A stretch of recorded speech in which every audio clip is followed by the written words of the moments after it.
Bonjour tout le monde, je m'appelle Nia Gonzalez, je suis dans ma dernière année d'université et j'étudie la comptabilité et le français. J'ai commencé à étudier la langue française quand j'avais 12 ans et je me sens tellement reconnaissante de pouvoir continuer mes études dans la langue pendant mes années à l'université d'Arizona. Une partie de mon aventure scolaire était d'étudier à l'étranger avec le programme Arizona à Paris. Pendant cet été, j'ai pris un cours qui s'appelle Classique du cinéma français. Dans ce cours, nous explorions l'importance des éclairages, l'angle de prise de vue et la bande sonore d'un film. Un film que nous avons regardé pendant le programme était À bout de souffle, réalisé par Jean-Luc Godard. Ce film d'amour et crime était absolument parfait d'analyse à cause de son editing dynamique. J'étais vraiment fascinée en découvrant la signification devant ses choix de style. Car ce programme durait seulement 6 semaines, j'ai voulu continuer d'apprendre plus sur ce sujet. Mon essai culturel a l'intention de discuter les similarités et différences entre le cinéma français et américain. Mon essai commence avec une analyse des origines du cinéma dans les deux pays. J'ai trouvé que les pionniers du cinéma français comme les frères Lumière et Georges Méliès étaient inspirés par les inventeurs américains.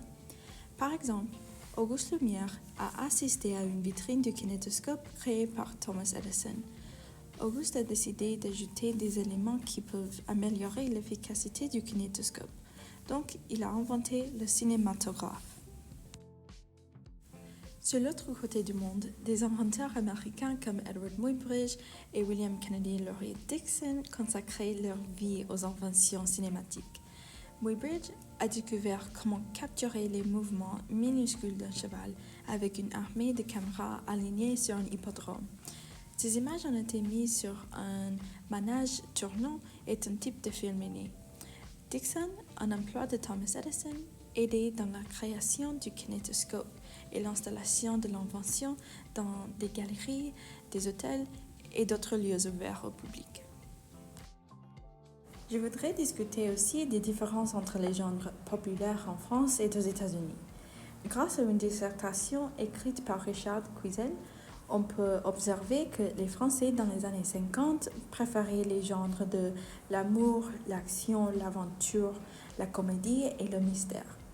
Aux États-Unis, les westerns, les comédies musicales, les films de désastre et les films de science-fiction amenaient les gens au cinéma. Un facteur qui contribuait à la publicité pour les comédies musicales en ce temps-là était l'invention d'un nouveau système d'audio dans les cinémas qui permettait des couches de son en même temps, créant un audio plus complexe. Ce que je trouve fascinant est que les motifs du public français et américain d'aller au cinéma à cette époque se recoupaient. La Deuxième Guerre mondiale a vraiment détruit le sentiment de la normalité dans les deux pays. Donc, le cinéma a permis au public de s'évader les contre-coups de la guerre. Finalement, je suis tombée sur la théorie d'auteur qui concerne l'idée que le réalisateur d'un film ajoute énormément de détails dans un film et des gens se disputent si l'auteur ou l'écrivain du film doit assez de crédit que le réalisateur. Aux États-Unis, dans les années 50 et 60, la Cour suprême interfère avec le travail produit à Hollywood avec la censure des scènes obscènes. À cause de cette censure déposée par le gouvernement américain, quelques réalisateurs ont perdu leur liberté d'exprimer leurs pensées créatives. Donc, on peut conclure que la plupart des films américains à cette époque n'étaient pas assez riches et intenses que les films français à cause de la censure. Au bout du compte, j'ai appris que les inventeurs français et américains ont contribué énormément aux fondations et au succès du cinéma.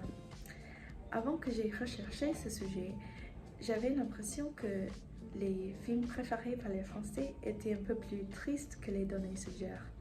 Mais maintenant, je comprends que même si les genres préférés en France et aux États-Unis différaient considérablement, le public vivant dans les deux pays avait les mêmes raisons d'aller au cinéma à cette époque.